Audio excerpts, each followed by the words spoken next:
हाँ, हम इस गांव को छोड़ के बहुत दूर चले जाएंगे। हम वापस आएंगे। जब हम वापस आएंगे तब हम एक पति पत्नी होंगे और फिर हमें कोई जुदा नहीं कर पाएगा। कौन अंदर? तैयार रहना। कमली! कल रात को हम ये गांव छोड़ देंगे। कमली! श्याम अगर गद्दी के फैसले के खिलाफ जा रहा है तो आप जो चाहे कर सकते हैं, हम आपको इजाजत देते हैं। अगर मैं आपसे कहूं कि कमली के नसीब में दोबारा सुहागन बनना लिखा है तो क्या कहेंगे आप? तुम्हें ना अपनी परंपराओं का ख्याल है और ना ही अपनी मर्यादाओं का। मुझे ख्याल है ताऊ जी। अगर तुम्हें ख्याल होता तो तुम हमारे सामने जुबान खोलने की जुर्रत नहीं करती।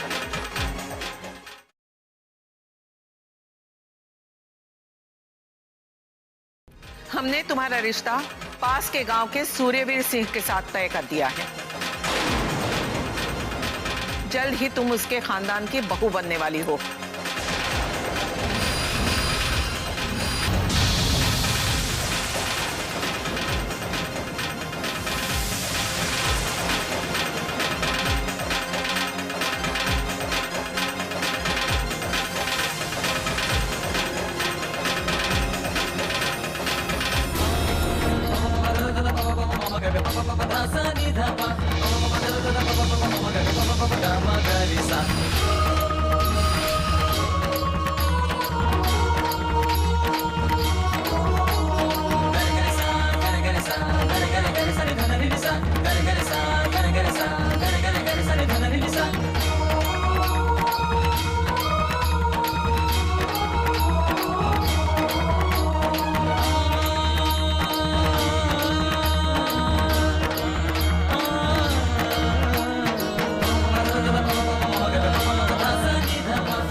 मुझे अच्छी तरह पता है आपने ये फैसला इतनी जल्दबाजी में क्यों लिया।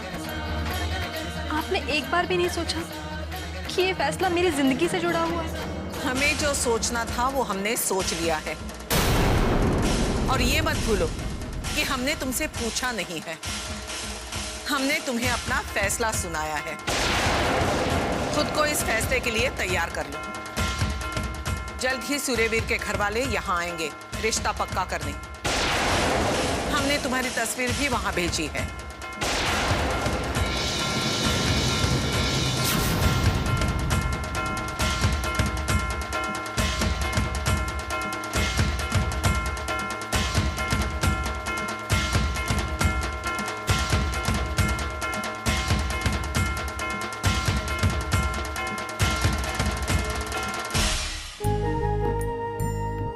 लीजिए ननद जी, आप भी देख लीजिए अपनी होने वाली छोटी भाभी की तस्वीर। कैसी है? मेरे देखने से क्या होगा भाभी? बात तो तब बनेगी ना जब भैया को ये तस्वीर पसंद आएगी। लड़की तो सुंदर है, लेकिन क्या? सुना है अमेरिका से पढ़ लिख कर आई है। अब देखना यह है कि उसके तेवर कैसे हैं। मुझे तो ऐसी देवरानी चाहिए जो मेरे सामने झुक के रह सके। जैसी भी है भाभी, लेकिन इस घर में आने के बाद तो उसे झुकना ही पड़ेगा। वो तो है। तंग कर कब तक खड़ी हो सकती है वो? किसके बारे में बात कर रहे हो भाभी? और किसकी? आपकी होने वाली पत्नी की। उसकी तस्वीर भी आ गई है, देखिए ना। क्योंकि पसंद तो आपको ही करनी है ना। नहीं भाभी, तस्वीर दिखाने से पहले आप ये बता दीजिए आपको पसंद है या नहीं। अरे नहीं देवर जी, लड़की सुंदर है, हम दोनों को भी पसंद है।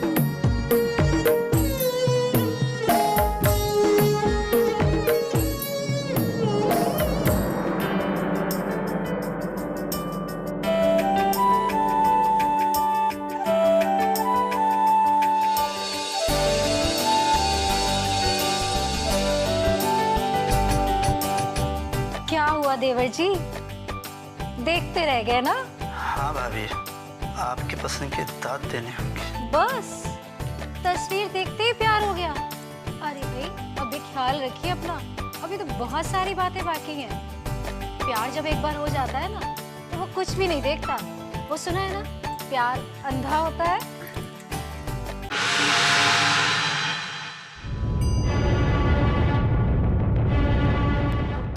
हमने तुम्हारा रिश्ता पास के गांव के सूर्यवीर सिंह के साथ तय कर दिया है।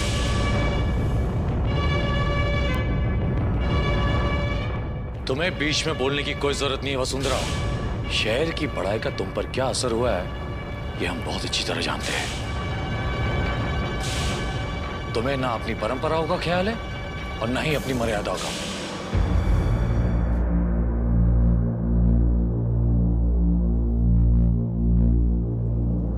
खुद को इस फैसले के लिए तैयार कर लो।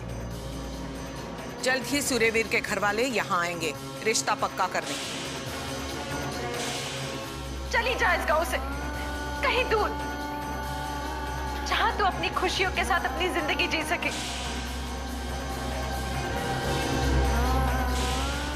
जहां तू अपने सपनों को साकार कर सके, जहां एक नई रोशनी हो, नई सुबह हो।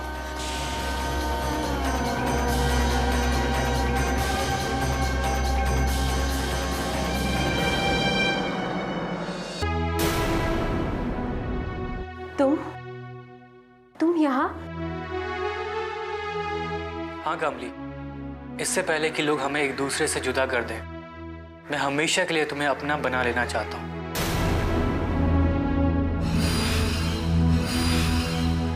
हम अपनी एक अलग दुनिया बसाएंगे, एक ऐसी दुनिया जहां पे परंपरा के नाम पे हमारी खुशियों को रौंदा नहीं जाएगा। नहीं श्याम, ये ठीक नहीं है। इसके अलावा कोई और रास्ता भी नहीं है कमली।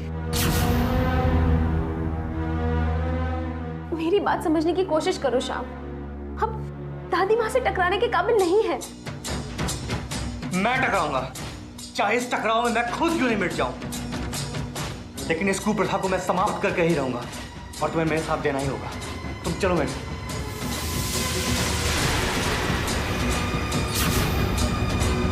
श्याम और कमली भाग रहे हैं। दादी माँ को तो ये बात बतानी ही चाहिए। नहीं, ये नहीं हो सकता। शाम को छोड़कर हमने बहुत बड़ी गलती कर दी, उसे मार देना चाहिए था। तुम ठीक कहते हो, कम से कम ये खबर तो सुनने को नहीं मिलती।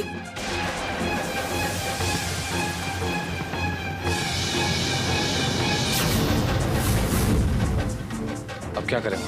अगर शाम कमली को लेकर भागने में कामयाब हो गया तो गांव में कोई दूसरा भी ये कोशिश कर सकता है। उसे रोको धन्ना, ये गद्दी की इज्जत का सवाल है।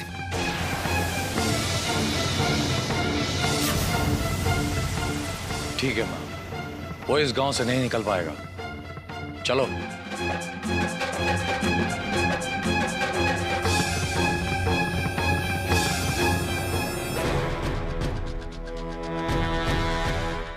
अरे वसुंधरा, कब से ढूंढ रहा हूं मैं तुम्हें। मुझे? लेकिन क्या बात है? ऐसा लगता है कि आज की रात श्याम और कमली पर बहुत भारी है। जाने क्या होने वाला है। ये क्या कह रहे हो तुम? क्या होने वाला है? बताओ मुझे, क्या होने वाला है? तुम्हें पता नहीं कि आज की रात श्याम कमली को इस गांव से कहीं दूर भगा कर ले जाना चाहता है। अगर वो ऐसा करना चाहता है तो शायद वो भी जानता है कि इसके अलावा उसके पास और कोई रास्ता नहीं है। लेकिन तुम्हारी दादी माँ ऐसा नहीं होने देंगी वसुंधरा। मैंने अपने कानों से सुना है, वो ऐसा हरगिज नहीं होने देंगे। और इस काम के लिए उन्होंने ताऊ जी को उनके पीछे भेजा है। अगर आज की रात श्याम और कमली एक साथ हो गए ना तो अनर्थ हो जाएगा। नहीं, मैं ऐसा नहीं होने दूंगी। लेकिन आखिर तुम उन्हें रोकोगे भी कैसे? चाहे जो भी हो, पर उन दोनों पे मैं अत्याचार नहीं होने दूंगी। बस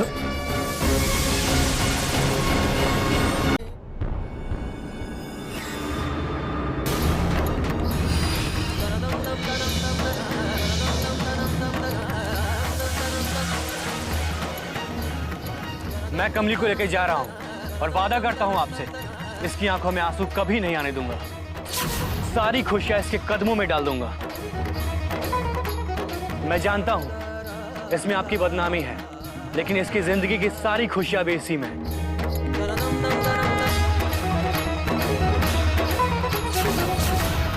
नहीं बापू, मैं आपकी बदनामी नहीं चाहती। मैं शाम के साथ नहीं जाऊंगी, नहीं जाऊंगी मैं।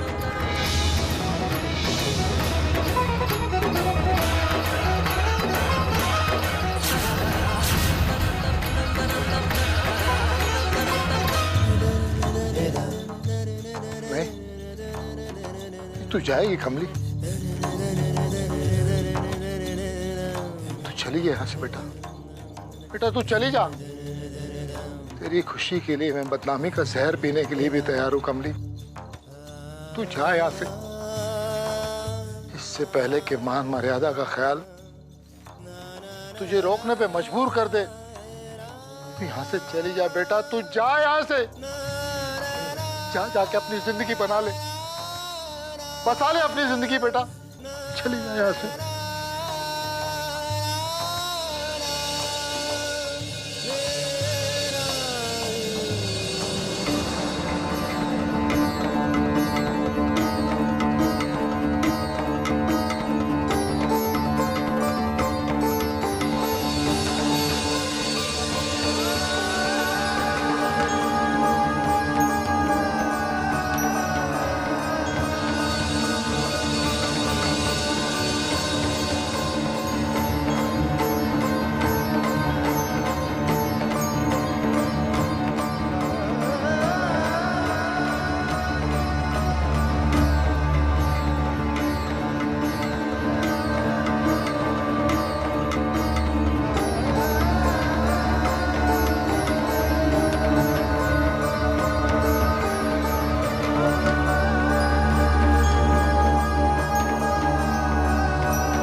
परंपराओं को तोड़ने का अधिकार किसी को नहीं।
मारा है इसे।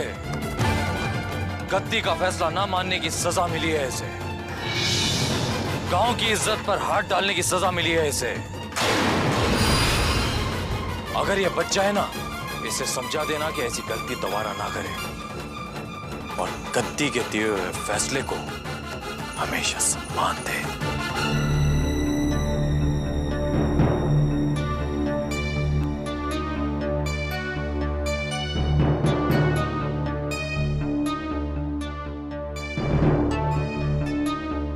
कमली,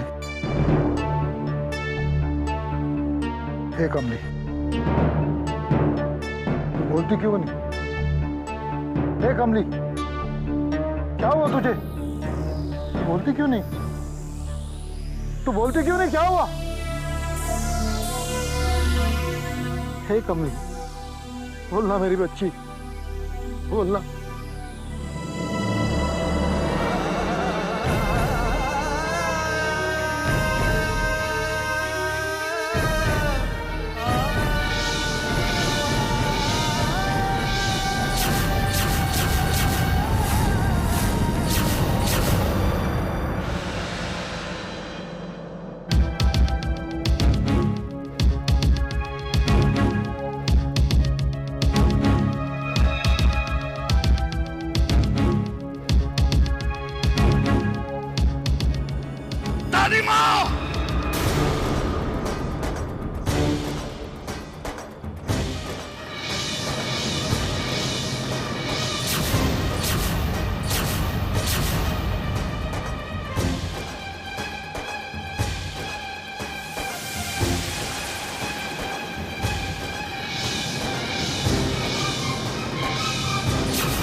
है नीरज? इसे देखकर आपके अहंकार को थोड़ी बहुत संतुष्टि मिल जाएगी।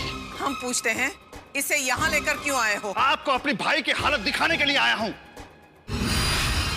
इसके शरीर से यह बहता हुआ खून दिखाने के लिए आया हूँ। इसकी यह हालत दिखाने के लिए आया हूँ। देख रही है ना दादी माँ, देख रही है ना आप? जिस गद्दी पर बैठकर आप ये फैसला करती हैं, शायद उसकी प्यास इंसान के खून से ही बुझती है। ये क्या बकवास कर रहे हो तुम? गलती हो गई। गद्दी के बारे में मैंने ऐसा कहा। यह बात तो आप पर लागू होती है, आप पर। उसी गद्दी के पीठ पे बैठकर आपने यह फैसला सुनाया होगा ना, इसे मारने का। जो इस गांव की इज्जत और सम्मान से खेलेगा, उसे यही सजा मिलेगी। अपने फैसले को गांव वालों पर मत थोपिए दादी माँ। मेरे भाई की यह हालत के जिम्मेदार सिर्फ आप हैं। आपकी वजह से आज मेरे श्याम की यह हालत हुई है। तुम्हें जो समझना है समझ लो, पर ले जाओ इसे यहाँ से। जा रहा हूं दादी माँ। माना कि देश का कानून इस गांव से अभी दूर है। यहां इस गांव में आपका कानून चलता है, आपकी गद्दी का कानून चलता है। लेकिन जिस दिन कानून की रोशनी इस गांव पर पड़ी ना, उस दिन उस कानून की नजर में सबसे बड़ी गुनहगार आप होंगी। तब सिर्फ और सिर्फ आपको जवाब देना होगा। तुम्हें जो कहना था कह चुके, अब निकल जाओ यहाँ से और जाके इसका इलाज कराओ। इलाज का खर्चा हम देंगे। नहीं, नहीं चाहिए कुछ भी। आपने मेरे भाई को जो कुछ भी दिया बहुत दिया। अपने भाई के इलाज का खर्च उठाने की ताकत है मुझ में। अब आपके किसी भी मरहम से मेरे श्याम का जख्म नहीं भर सकते। एक बात याद रखिएगा दादी माँ, इस तरह ताकत के दम पर आप किसी के जज्बात को नहीं मार सकते। प्यार की भावनाओं को तो दादी माँ ईश्वर दिल में जगाता है। भला आप क्या जाने इन सब बातों को? आप तो सिर्फ नफरत और ताकत की भाषा समझती हैं। लेकिन एक दिन हवा का रुख बदलेगा दादी माँ, जरूर बदलेगा हवा का रुख। उस दिन आप पछताएंगी।